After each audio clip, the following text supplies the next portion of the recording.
Hey, how are you? So, I sent you two of these in the box, so they'll work right on your front, on the two holes that are in the front. That'll work.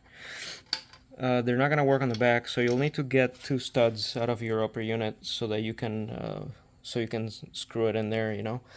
Um, Let me see here. So I went to Ace Hardware, and they don't have stainless steel for the studs. Now this I'm gonna show you over here because I don't have an upper unit with the studs on it. So let's just imagine these are the studs on your unit. So when you take it out, it's gonna pretty much be something like this. It's just gonna be a rod with threads on both ends. It's gonna be obviously shorter. It'll be probably about that long. It's not gonna be very long. So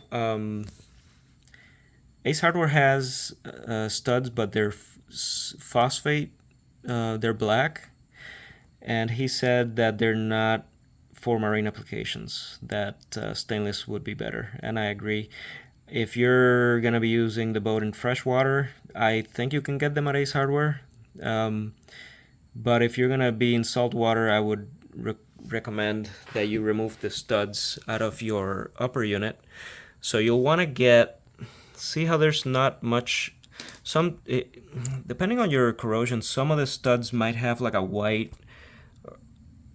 thing between the thread. There's gonna be like a white crud around there. Try to work on. So you got four on your upper unit. Try to get two out that look nicer. So try to find the ones that look nicer, close to the aluminum, and try to do those so you don't have a hard time getting them out. I've only got one of these nuts, but let's say we got two, right? You're gonna have four of these, and if you don't want to use yours, you could buy a couple at Ace Hardware and use them to take this thing apart. So the first thing we want to try is put two of these nuts on there. So you'll want to get it as far in as you can, as close to the as far as you can get it also with your socket, right? But try to put it in, and then try to put it. So let's say this went all the way in there, right? And then grab another nut and put it right on top of the other, and run it as deep as you can, and just run it against this one so it interlocks with the other one. So you're gonna have two nuts, they're just gonna be tight against each other, and you'll have the faces pointing at the same place. So once you put the socket in there, just get a long socket in there, and you're gonna grab both. And remember, they're both gonna be tight against each other, so they're gonna be interlocking the thread at that point.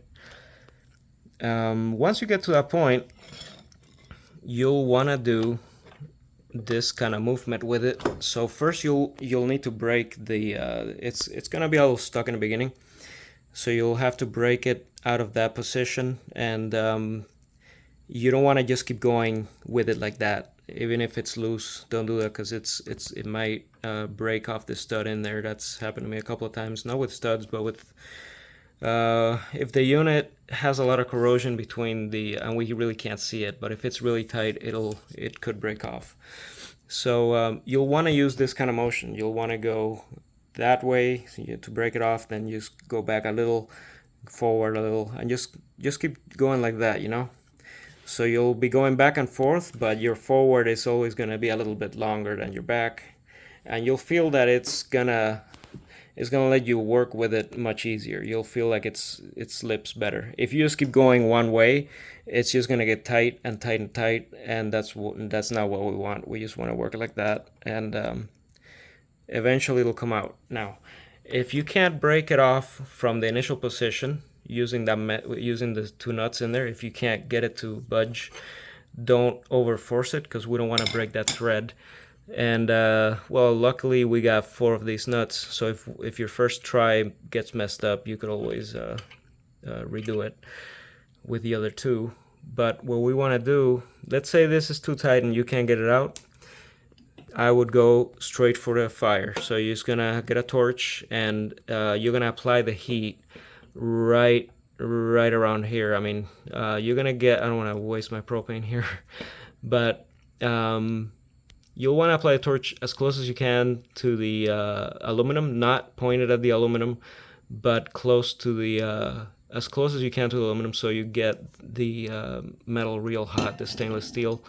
You'll want to get this as hot as you can, at least for 10 minutes. You'll want to get that really hot so it expands and pushes the stuff in there. It's going to open up a little. You're not going to see this, but it's just going to push the inside a little bit out. Once you're done, about 10 minutes of fire, get some ice and put the ice on the stud. Have your tools ready, because once you put the ice, and you don't cool the aluminum, but cool the stainless steel as much as you can with the ice, and as soon as it gets nice and cold, do the trick with the studs, with the nuts. You'll put the nuts in there, put them both in there, and interlock them, put this in there, and try to yank it out. I think it's gonna go that way, most likely. If it doesn't move, and you're still having an issue, last resort, you'll get one of these wrenches, lock it in there, and just get it going. This will 100% get it out, and the reason why I didn't tell you to do this in the first place is because if you do this, you're gonna end up with marks like that. You're gonna end up with scratches on your thread, and I didn't want to have you mess up your thread, even though in this case you don't have thread here, because this is a stud that goes in the back of the gimbal. But if you do need to apply this, apply it as close to the aluminum as you can. I'm working my left hand here, so it's not that easy, but you're gonna want to grab it as close to the aluminum case as you can. That way you don't damage the thread to get the thing in there, So you can do this from the beginning if you want, if you don't want to go through the trouble of doing the whole process. But I don't know, if you're a freshwater boat, then I'm pretty sure it'll come out with the two nut method, and without the fire or anything else, without the torch.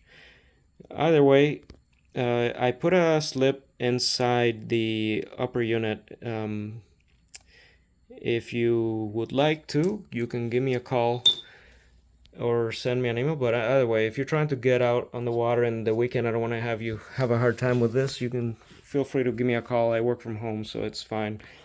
My number's in there. And let me see what else. One more thing, make sure your lower unit has this seal on it. Some of them, I'm 95% certain it's going to have a seal. If it doesn't have a seal, don't install the upper unit. Give me a call or send me a message. But the lower unit should have a seal on it. And that should be good.